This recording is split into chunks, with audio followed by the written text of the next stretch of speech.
सुशांत सिंह राजपूत को मिली सबसे बड़ी श्रद्धांजलि। फोटो शेयरिंग प्लेटफॉर्म इंस्टाग्राम ने दिया सुशांत सिंह राजपूत को सम्मान। इंस्टाग्राम ने उनके अकाउंट को अमर कर दिया है। सुशांत का अकाउंट जिस स्थिति में है अब वैसा ही रहेगा और फैंस उनके फोटो और वीडियो जब चाहे देख सकेंगे। सुशांत सिंह राजपूत के अचानक इस दुनिया से चले जाने से सभी शॉक्ड है। अब तक फैंस इस सदमे से उभर नहीं पाए हैं। ऐसे माहौल में इंस्टाग्राम ने सुशांत के फैंस की भावनाओं को देखते हुए उनके अकाउंट को मेमोरियलाइज्ड कर दिया है। सुशांत के बायो में उनके नाम के आगे रिमेम्बरिंग जोड़ दिया है। सुशांत बॉलीवुड के पहले ऐसे एक्टर बन गए हैं जिनका अकाउंट अमर करके इंस्टाग्राम ने श्रद्धांजलि दी हो। वेल रिपोर्ट्स के मुताबिक इंस्टाग्राम जिस अकाउंट को मेमोरियलाइज करता है उसमें कोई बदलाव नहीं किया जा सकता। एक तरह से वो ऑनलाइन स्मारक की तरह हो जाता है जहां फैंस अपने चहेते सितारे की तस्वीरों और वीडियोस को देख सकते हैं। इस अकाउंट में ना कुछ हटाया जा सकता है और ना ही कुछ जोड़ा जा सकता है। कोई इसे ऑपरेट भी नहीं कर सकता। आपको बताते हैं कि सुशांत के अकाउंट पर आखिरी पोस्ट 3 जून की है। उन्होंने अपनी मां के साथ अपनी तस्वीर शेयर किया था और एक कविता भी लिखी थी। Blood past evaporating from teardrops, unending dreams, carving an arc of smile and a fleeting life, negotiating between the two, #माँ। सुशांत के निधन से सोशल मीडिया में नेपोटिज्म की बहस फिर एक बार छिड़ चुकी है। मशहूर अभिनेत्री कंगना रनौत ने इससे संबंधित 2 वीडियोस शेयर किए हैं जिसे देखकर लोग कंगना की तारीफ कर रहे हैं। सुशांत सिंह राजपूत की हत्या के बाद कई चीजें बाहर निकल के आई हैं। कुछ मैंने इंटरव्यूज पढ़े हैं, कुछ डायरेक्टली भी बात की है। तो उनके पिताजी का कहना है कि वो फिल्म इंडस्ट्री में हो रही टेंशन के करके बहुत ज्यादा परेशान थे। अभिषेक कपूर जिन्होंने उन्हें लॉन्च किया, उनके साथ हाल ही में एक फिल्म की है केदारनाथ। उनका कहना है कि it was a systematic dismantling of a fragile mind. Ankita जो उनकी लॉन्ग टर्म पार्टनर रह चुकी है, उनका कहना है कि वो सामाजिक रूप से की गई अपमान और बेइज्जती नहीं सहन कर पाया।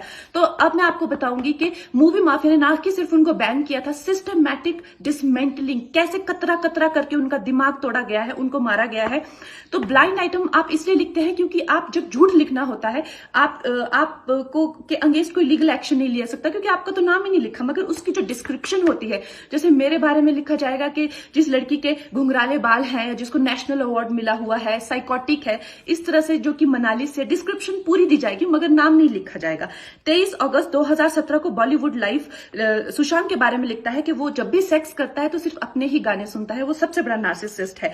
16 दिसंबर 2016 में मुंबई मिरर लिखता है कि सुशांत एक ट्रक ड्राइवर की तरह लगता है। 22 फरवरी 2019 को मुंबई मिरर लिखता है कि पार्टी में तमाशा करने के बाद सुशांत ने कांच की बोतल एक डायरेक्टर के सर पे दे मारी। 18 अक्टूबर 2018 को डीएनए लिखता है कि सुशांत ने अपने को एक्टर का रेप किया और वो मीटू के चलते अब जेल जा सकता है। और ऐसी न जाने कितने अनगिनत झूठ। और ये जो बुद्धिजीवी जर्नलिस्ट हैं, ये जो चील कौए गिद्ध हैं जो मूवी माफिया के पाले हुए हैं, ये इसको मेंटल इमोशनल साइकोलॉजिकल लिंचिंग को जर्नलिज्म कहते हैं। मेरे बारे में आज तक जो भी कहा गया मैंने कुछ नहीं कहा, लेकिन जब एक स्वतंत्रता सेनानी के खिलाफ गंदगी लिखी गई मैंने उस जर्नलिस्ट को कॉन्फ्रंट किया। आपको पता है उसी रात 4 सीनियर जर्नलिस्ट ने मेरे खिलाफ एक गिल्ड बनाई। ऐलान किया गया कि इसकी फिल्म को बैन किया जाए, फ्लॉप किया जाए।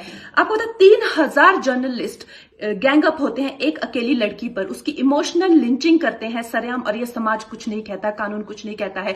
मैंने उन पे केस करने की कोशिश की मगर 1 महीने बाद वो गायब हो गए। मेरी फिल्म रिलीज हुई, गायब हो गए। तो मेरा कहने का मतलब ये है कि अगर ये समाज जिस अन्याय की बुनियाद पर खड़ा है और कभी आवाज नहीं, आप ये पढ़ते हैं, चटकारे लेते हैं, कभी आपने सोचा है कि कभी नेपो किड्स के बारे में ये क्यों नहीं लिखा जाता है? तो ये अन्याय का फंदा किसी दिन आपके बच्चों के गले में लटका मिलेगा, आपके गले में लटका मिलेगा। इसलिए जब तालियां बजेगी और सीटियां बजेगी तब आपको पता चलेगा कि क्या गुजरती होगी। सुशांत सिंह राजपूत की मौत ने हम सबको झंझोड़ के रख दिया है, मगर कुछ लोग जो इस चीज में माहिर हैं कि कैसे पैरेलल नैरेटिव चलाना है, वो इस तरह से चला रहे हैं कि हाँ, जिनका दिमाग कमजोर होता है वो ये डिप्रेशन में आते हैं और सुसाइड वगैरह कमिट करते हैं। जो बंदे ने स्टैनफोर्ड की स्कॉलरशिप, वो रैंक होल्डर है in his entrance for engineering, उसका दिमाग कमजोर कैसे हो सकता है? अगर आप देखें उनके कुछ लास्ट पोस्ट, वो क्लियरली कह रहे हैं कि लोगों को बैक कर रहे हैं कि प्लीज मेरी फिल्म में देखो, मेरा कोई गॉड फादर नहीं है, मुझे निकाल दिया जाएगा इस इंडस्ट्री से। अपने इंटरव्यू में वो जाहिर कर रहे हैं कि मुझे क्यों नहीं ये इंडस्ट्री अपनाती है, I feel like a left over. तो क्या इसमें इस हादसे की कोई बुनियाद नहीं है? किस तरह से अगर किसी और स्टार किड ने इस तरह से 6-7 के साल के स्पैन में काय पोचे जैसे उनको कोई डेब्यू की कोई एक्नॉलेजमेंट, कोई अवार्ड नहीं मिला, या केदारनाथ या धोनी या छिछोरे जैसी फिल्म, एक गली बॉय जैसी एक वाहियात फिल्म को सारे अवार्ड मिलते, Chhichhore is the best film and the best director, उनकी फिल्म को कोई एक्नॉलेजमेंट नहीं। हमें आपसे कुछ नहीं चाहिए, हमें आपकी फिल्में नहीं चाहिए, लेकिन जो हम खुद करते हैं आप हमारे एक्नॉलेजमेंट क्यों नहीं हमें देते हैं? मुझे इनकी फिल्में, मैं जो खुद फिल्में डायरेक्ट करती हूँ, उनको सुपरहिट फिल्मों को ये फ्लॉप घोषित करते हैं। मुझ पे 6 केसेस क्यों डाले गए, क्यों मुझे जेल में डालने की कोशिश की गई? और मुझे इनके जो चमचे जर्नलिस्ट हैं वो सुशांत जैसे लोगों पे जो ब्लाइंड आइटम्स लिखते हैं कि वो साइकोटिक है, न्यूरोटिक है, एडिक्ट है। संजय दत्त की एडिक्शन तो आपको बहुत क्यूट लगती है। वो लोग मुझे मैसेज करते हैं कि तुम्हारा बहुत डिफिकल्ट टाइम है, तुम ऐसा वैसा स्टेप मत उठा लेना। ऐसा क्यों कहते हैं मुझे? ये क्यों मेरे दिमाग में डालना चाहते हैं कि आप सुसाइड कर लीजिए? तो ये सुसाइड थी कि ये प्लान मर्डर था? लेकिन सुशांत की गलती यही है कि वो उनकी बात मान गया। उन्होंने कहा तुम वर्थलेस हो, वो मान गया। उसने he didn't remember what his mother told him. उन्होंने कहा कि तुम्हारा कुछ नहीं होगा, वो मान गया।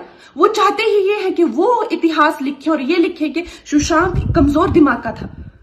वो ये नहीं बताएंगे कि क्या सच्चाई क्या है। तो हमें ये डिसाइड करना है कि who will write the history. We will decide that. Well, Instagram ने जो किया है वो वाकई में सराहनीय है। इस जेस्चर पर आपके क्या रिएक्शंस है? पोस्ट करिए अपने कमेंट्स।